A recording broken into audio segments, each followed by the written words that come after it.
కృష్ణా పుష్కరాలు వస్తూ ఉండడంతో ముహూర్తాల కొరత ప్రభావం ఏపీ సెక్రటేరియట్ మీద పడింది.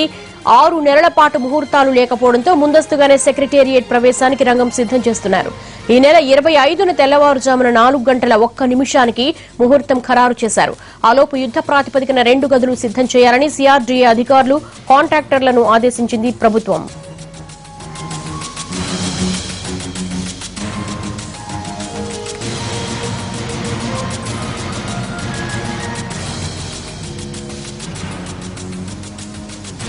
ఏపీ సెక్రటేరియట్ ప్రారంభ ముహూర్తానికి సంబంధించి డీటెయిల్స్ మా ప్రతినిధి కృష్ణ అడుగుదాం. కృష్ణ, ముహూర్తం ఖరారైనట్టేనా? దేవి, ఆంధ్రప్రదేశ్ సచివాలయం, తాత్కాలిక సచివాలయం ఏదైతే ఉందో అదే పర్మనెంట్ భవనాలు నిర్మాణం జరుగుతా ఉంది. గత నెల రోజులుగా యుద్ధ ప్రాతిపదికన జరుగుతా ఉంది.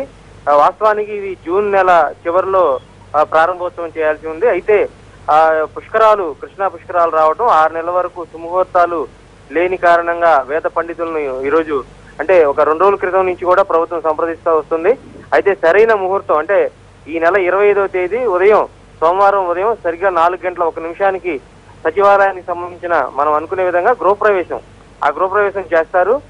వేద పండితులు, అతి కొద్ది మంది కేబినెట్ మంత్రులు, ముఖ్యమంత్రి కుటుంబంతో పాటు కొద్ది మంది మాత్రమే దీనికి హాజరవుతారని తెలుస్తా ఉంది.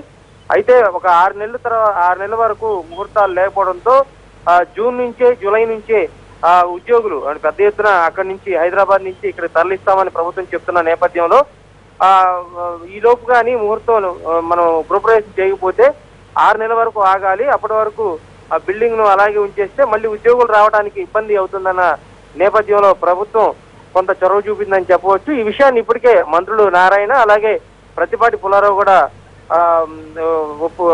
చెప్పడం జరిగింది, మీడియా కూడా చెప్పడం జరిగింది. సోమవారం ఉదయం ఖచ్చితంగా 4 గంటల 1 నిమిషానికి గృహప్రవేశం చేస్తామని, ఆ తర్వాత నిర్మాణాలు కొనసాగుతాయని, ఉద్యోగులు రావడానికి వెసులుబాటుగా మాత్రమే ఈ నిర్ణయం తీసుకున్నామని చెప్తా ఉన్నారు.